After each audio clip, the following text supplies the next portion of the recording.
Today, we journey to a serene Italian town, once the backdrop of a family's cherished memories. Yet one fateful decision unearthed hidden turmoil, leaving lasting wounds. How could a seemingly harmonious relationship unravel into such a heartbreaking tragedy? Stay tuned as we delve into the gripping details of this story. Today's story takes us to Gessate, a quaint town of just over 5,000 residents, nestled in the Lombardy region of Milan, Italy. This was home to Mario Bresee and Daniela Fumagalli. Mario worked in a warehouse, while Daniela was a biomedical engineer. The couple married in 2003 and welcomed their twin children, Helena and Diego, into the world in 2008. Those close to the family described them as a model household, often spending quality time together. They shared a love for various activities and sports. At the time, Daniela served as a manager at a sports club.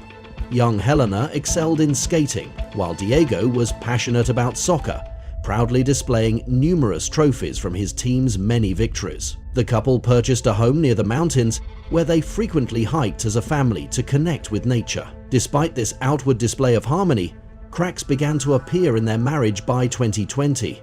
According to those close to them, their relationship had been strained for several years, with Daniela confiding to friends that her feelings for Mario had changed. The situation deteriorated further when government-mandated lockdowns during the global health crisis forced the couple to spend extended time together at home. Unable to go out, tensions between them escalated, ultimately leading Daniela to request a divorce.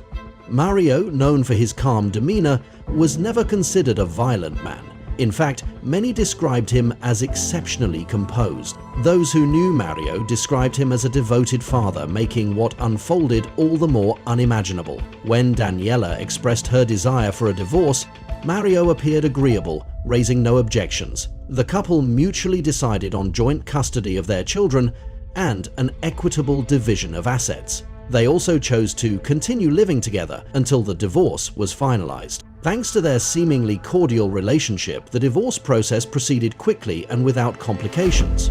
However, Daniela had no idea that beneath Mario's calm and agreeable exterior lay a growing resentment. Quietly, he began harboring deep hatred toward Daniela, blaming her for the collapse of their family. Consumed by his anger, Mario devised a plan for revenge, one that would unfold in the most devastating way imaginable. In June 2020, Mario organized a trip with the children to the family's mountain house. Initially, Daniela was supposed to join them, but she chose to stay behind to care for her ailing parents. During the first few days, Mario and the children spent their time enjoying the mountains and engaging in various activities together. Daniela stayed in touch, calling her children daily to check on them and say goodnight. On Sunday, June 26th, shortly after returning from the mountain house, the children spent some time playing in the garden before heading indoors, as reported by several neighbors. Daniela, still at her parents' home caring for them, tried to call her children that day but couldn't get through. Despite making several attempts, none of her calls were answered. Initially, she wasn't overly concerned, assuming the children were simply busy playing and enjoying themselves. The next morning, Daniela woke up to several text messages from Mario, sent at 3 in the morning, which filled her with dread. In the messages, Mario declared that she would never see the children again and that her destiny was to live alone. He also urged her to check her email, where she discovered a chilling message he had sent. The microprocessor is responsible for safekeeping the email.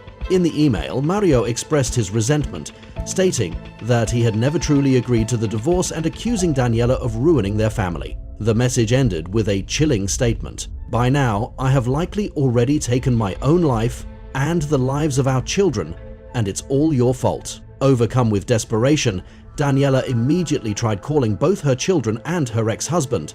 Once again, her calls went unanswered, as all their phones were turned off. Without hesitation, Daniela rushed to the house where her ex-husband and children were staying. It was around 7 a.m. on June 27, 2020. Deep down, she clung to the hope that this was all a cruel joke, and that, upon arriving, she would find her children safe, smiling, and playing as usual. Tragically, it was not a cruel joke. When Daniela entered the house, she was met with a horrifying scene. Helena and Diego, both just 12 years old, were lifeless on the bed once shared by Daniela and Mario. It appeared to be a deliberate, symbolic message from Mario. The bed that had represented their years together now served as the final resting place for what Daniela cherished most, a loss that could never be undone. Daniela clutched her children tightly, screaming their names in a desperate hope that they might wake up. But it was too late. Helena and Diego were gone.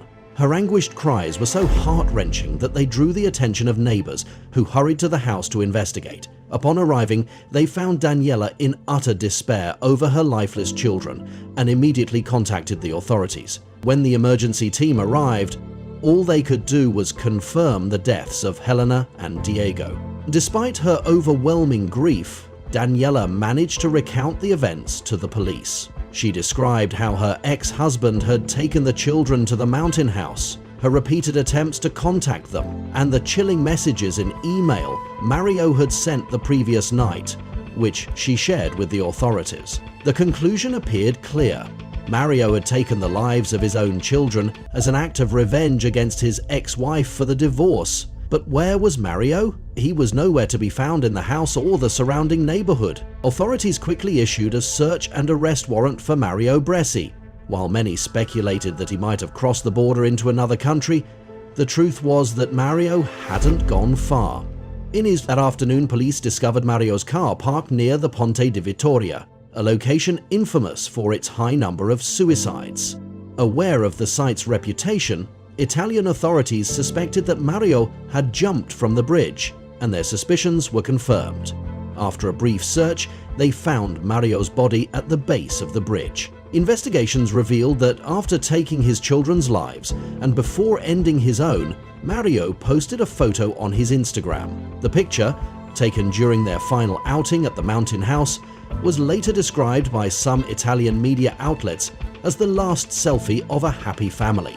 During the autopsy conducted on the bodies of Helena and Diego, further insights into the tragic events emerged. The autopsy revealed that both children had been suffocated in their sleep, likely during the night of June 26th. A neighbor later told authorities that he had been awakened around 3 a.m. by unusual noises coming from the house where Mario and the children were staying. However, he was unable to determine the source or nature of the sounds. It's worth noting that it was around 3 a.m. when Mario sent the messages and email to Daniela. The crime sent shockwaves through the small community of Gessate and across all of Italy. The funerals of Helena and Diego were held on July 4th, drawing hundreds of mourners. However, no information about Mario Bresee's funeral could be found. In a statement, Daniela Fumagalli, the mother of the children, expressed that the pain she felt was unbearable and that she couldn't imagine how she would go on without her children. As for Mario Bresee, his family and friends remain in disbelief, unable to comprehend how he could commit such an atrocity.